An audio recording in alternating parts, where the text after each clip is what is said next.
Colonel Neil Kirby's P-47 Thunderbolt sliced through the thin tropical air at 28,000 feet, the massive radial engine rumbling as he scanned the sky below.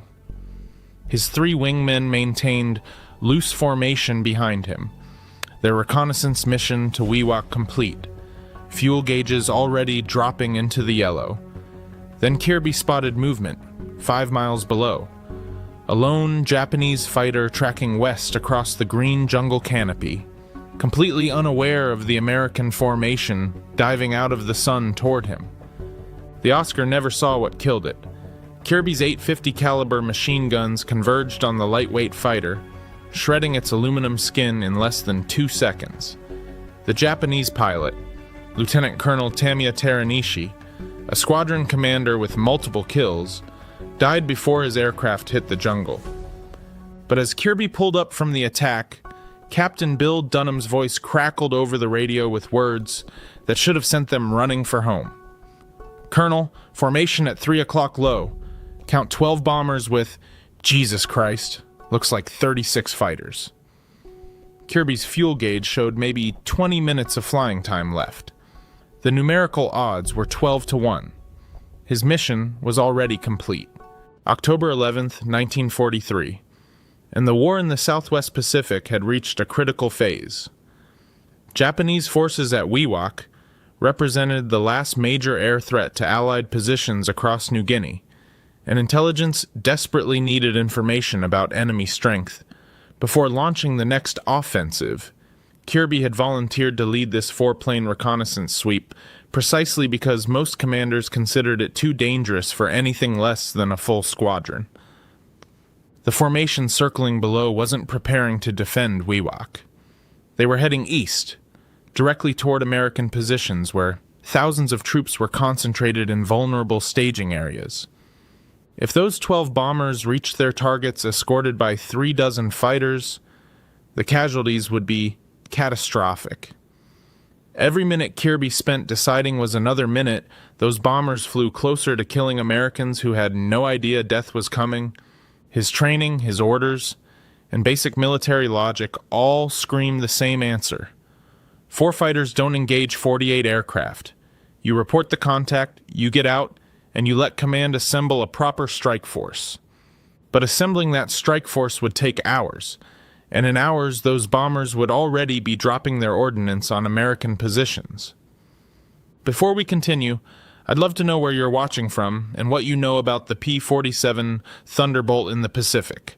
Drop a comment below and let me know if you'd heard about Kirby's mission before. These stories take serious research to get the details right, and knowing you're out there makes it all worthwhile. Kirby's decision took less than 5 seconds. He keyed his radio and his voice was calm despite what he was ordering his men to do. "Drop tanks and prepare to attack. We're going in high." The 3 other pilots didn't question the order. Captain John Moore, Major Raymond Gallagher, and Captain Bill Dunham had trained under Kirby for months, and they'd learned that when their colonel said attack, you attacked. They jettisoned their external fuel tanks and followed Kirby into a screaming dive toward the Japanese formation 8,000 feet below. The P-47 Thunderbolt was not designed for dogfighting. At 7 tons fully loaded, it was the heaviest single-engine fighter in the American arsenal, dismissed by many Pacific pilots as too clumsy to tangle with the nimble Japanese Oscars and Tonys. But Kirby had spent the last 4 months proving everyone wrong by exploiting the one thing the massive Thunderbolt could do that no Japanese fighter could match. It could dive like a meteor and climb like a rocket. The Japanese never saw them coming.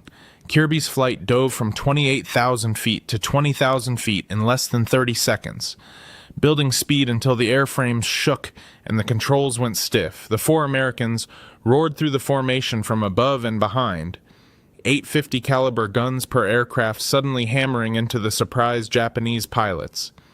Kirby's first burst caught an Oscar banking lazily in formation. The fighter disintegrated under the impacts, pieces tumbling through the tropical sky. The Japanese formation exploded into chaos. Fighters scattered in every direction. Pilots braking hard to evade attacks they couldn't see coming. But Kirby wasn't dogfighting. he was executing the dive and zoom tactics he'd developed specifically for the P-47's strengths. Dive at maximum speed, fire a brief burst, use the momentum to climb back to altitude, then repeat. A Kawasaki Ki-61. Tony, one of Japan's newest fighters, tried to turn inside Kirby's dive. The American colonel didn't try to follow the turn. He simply adjusted his dive angle slightly, let the Tony slide into his gun sight, and fired. The Japanese fighter's wing folded upward under the .50 caliber onslaught, and the aircraft tumbled out of control. That was 3 kills in less than 2 minutes. Then Kirby saw something that made his blood run cold. Major Gallagher's P-47 was corkscrewing desperately as 2 Japanese fighters closed on his tail. Their cannon fire walking toward his aircraft, Gallagher was fighting his controls, trying to shake them, but the Oscars were staying glued to him. In seconds, they'd have him. Kirby's Thunderbolt was 5,000 feet above the Dogfight, climbing back to altitude. Basic tactics said to keep your altitude advantage, to never sacrifice your energy state to save one pilot. But Kirby rolled inverted and dove anyway, pushing his airspeed past 400 miles per hour as he plunged back into the fight. The first Oscar never knew what hit it. Kirby's diving attack came from almost straight above, a firing geometry that Japanese pilots weren't trained to defend against. His bullets walked through the cockpit and the Oscar simply came apart in midair. The second Oscar pilot saw his wingman die and tried to break away, but Kirby was already there, tracking the fighter through a vertical bank that should have been impossible for an aircraft the P-47's size. His guns fired for 3 seconds, and the second Oscar went down, trailing flames. Gallagher's voice came over the radio, breathing hard. "Thanks, Colonel. I owe you a drink." But Kirby was already scanning for his next target because the Japanese were finally getting organized. A swarm of fighters was climbing toward the 4 Americans, and the numerical advantage was about to become overwhelming. That's when Kirby saw the formation of Tony fighters breaking away from the bombers, diving toward cloud cover, 6 pristine targets separated from their formation, trying to escape. He had seconds to decide. Call it a victory, break for home with everyone alive, or press the attack one more time despite the odds. Kirby chose to attack. He rolled into another dive, Captain Moore following him down, while Dunham and Gallagher held high to cover their escape. The 2 P-47s dove on the fleeing Tonys at a closing speed approaching 600 miles per hour combined. What happened next demonstrated exactly why Kirby had become a legend among Pacific fighter pilots. The 6 Tony fighters weren't just fleeing. They were trying to lure the Americans into a turning fight at low altitude where Japanese maneuverability would dominate. It was a textbook trap, one that had killed dozens of American pilots who followed Japanese fighters into low-altitude dogfights they couldn't win. But Kirby had written the book on how the P-47 actually fought in the Pacific, and he knew the trap when he saw it. Instead of following the Tonys down, he fired one long burst at maximum range, destroyed one more fighter, then hauled the Thunderbolt into a vertical climb. The P-47's turbo-supercharged engine, designed specifically for high-altitude combat, gave him power that the Japanese fighters couldn't match above 20,000 feet. Within seconds, he was back at altitude with his speed restored. The Japanese pilots below stared up in confusion as the American fighter they'd been trying to trap rocketed away from them vertically. Some tried to climb after Kirby, but their engines couldn't maintain power in the thin air. They fell away, stalling out, while Kirby circled above them, completely untouchable. The tactical situation had reversed entirely. The hunters had become the hunted. Moore's voice crackled over the radio. "Colonel, gun cameras out of film, but I count 6 confirmed for you, maybe 7. The surviving Japanese fighters were scattering now, diving for cloud cover or running flat out for wee-whack Kirby, keyed his mic and called his flight together. "All aircraft, form on me. We're going home." The 4 P-47s turned east, flying at maximum cruise to stretch their remaining fuel. Kirby's fuel gauge was deep in the red, showing less than 50 gallons remaining. They'd been in combat for nearly an hour, burning fuel at maximum throttle during the dives and climbs. The mathematics were grim. They might not make it back to base. Behind them, the Japanese formation was in complete disarray. 9 fighters destroyed, the bomber formation scattered, and the planned attack on American positions completely disrupted. Whatever intelligence value the reconnaissance mission had generated, Kirby had just multiplied it by stopping an entire strike force with 4 fighters. But none of that would matter if they ran out of fuel over the jungle. The flight crossed the coast with their engines coughing as fuel pressure dropped. Kirby spotted an emergency airstrip at Leh and called the tower for immediate landing clearance. All 4 Thunderbolts touched down with less than 75 gallons of fuel total, enough for perhaps 10 more minutes of flight. Ground crews swarmed the aircraft immediately. Shocked at the bullet damage to Gallagher's plane, and the heat radiating from engines pushed far beyond normal limits. When Kirby climbed down from his cockpit, he found intelligence officers already waiting with questions. How many aircraft in the formation? What types? What were their positions and heading? Kirby gave them precise answers for everything, then mentioned almost casually that they'd engaged the formation and destroyed 9 Japanese fighters. The intelligence officers stared at him. 9 fighters destroyed by 4 P-47s? That seemed impossible.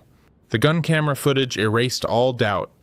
When technicians developed the film from Kirby's cameras that evening, the images showed destruction on a scale rarely seen from a single pilot. 6 Japanese fighters positively identified going down, 4 Nakajima Ki-43 Oscars, and 2 Kawasaki Ki-61 Tonys. The film ran out before capturing a possible 7th kill, but what the cameras did record was indisputable. General George Kenney, commanding 5th Air Force in the Pacific, viewed the footage personally and immediately recognized its significance. This wasn't just an impressive combat victory, it was proof that American tactics could overcome Japanese numerical superiority when executed perfectly. Kenney had been fighting the perception that P-47s were unsuitable for Pacific combat, and Kirby had just shattered that myth in the most dramatic way possible. Within hours, Kenney was drafting a recommendation for the Medal of Honor. The citation would read, "For conspicuous gallantry and intrepidity above and beyond the call of duty in action with the enemy." But even that formal language couldn't capture what Kirby had actually done. He'd attacked 48 aircraft with 4, destroyed 6 personally, saved a wingman's life, disrupted an entire bomber strike, and brought all his pilots home alive. Captain Moore's gun cameras confirmed three additional kills by the other pilots. 1 each for Dunham and Moore, who'd shot Japanese fighters off Kirby's tail during the fight. Total score, 9 Japanese fighters destroyed without a single American aircraft lost. It was the highest single mission score for the Army Air Forces in the Pacific Theater at that time. General Douglas MacArthur personally presented the Medal of Honor to Kirby in January 1944 at a ceremony in Brisbane, Australia. The newly promoted full colonel stood at attention as MacArthur read the citation, but those who knew Kirby said he seemed uncomfortable with the attention. He'd done what needed doing, saved American lives, and killed the enemy. The medal was just paperwork, but the recognition came with a price Kirby hadn't anticipated. With 12 victories to his credit by November 1943, he was transferred to 5th Air Force Fighter Command Headquarters, effectively grounded to protect the Army's newest hero from getting killed. The publicity value of a Medal of Honor recipient was too high to risk losing him in combat. Kirby hated every minute of desk duty. He found ways to fly anyway, volunteering for training missions that somehow always took him over enemy territory. General Kenney knew what Kirby was doing, but allowed it with strict conditions, 2 combat flights per week maximum, and if Kirby scored a kill, he had to immediately break off and return to base. For a few months, the arrangement worked. Kirby's score climbed to 21 victories, tying him with P-38 pilot Richard Bong as the Pacific Theater's leading ace. March 5, 1944, Kirby led a three-plane patrol near Wewak, the same airspace where he'd won his Medal of Honor. They intercepted Japanese bombers preparing to land, and Kirby dove to attack. His guns found their target and the bomber went down. That was victory number 22. But instead of breaking off as ordered, Kirby circled back to confirm the kill. A Japanese Oscar caught him low and slow, and this time there was no altitude advantage to save him. Kirby's remains weren't found until 1949, buried in the jungle near where Fiery Ginger 4 crashed. He was laid to rest with full military honors at Sparkman Hillcrest Memorial Park in Dallas, next to his brother who'd also died in the war. He left behind his wife Virginia and 3 young sons. But the tactical innovations Kirby developed lived on. His doctrine for using the P-47's high-altitude performance and diving speed became standard training for every Thunderbolt squadron in the Pacific. The 348th Fighter Group continued using his tactics to devastating effect, producing multiple aces who credited Kirby's teaching for their survival. The P-47 went from being dismissed as unsuitable for Pacific combat to becoming one of the theater's most effective fighters. Kirby's 6 victories in a single mission stood as the Army Air Force's record until P-51 pilot William Shomo broke it in 1945. But no P-47 pilot ever exceeded Kirby's total of 22 victories, and his Medal of Honor mission remains the textbook example of how aggressive tactics can overcome impossible odds. The formation of 48 Japanese aircraft that Kirby attacked never reached their target. 9 fighters destroyed, bombers scattered, the strike disrupted, all because one colonel refused to let fuel limitations or numerical disadvantages stop him. Sometimes the greatest victories come not from following doctrine, but from knowing when to ignore it. Colonel Neil Kirby accidentally flew into 36 Japanese fighters and attacked them anyway. The decision should have been suicide. Instead, it became one of the most successful single-pilot combat actions of the Pacific War, proof that courage matters more than odds.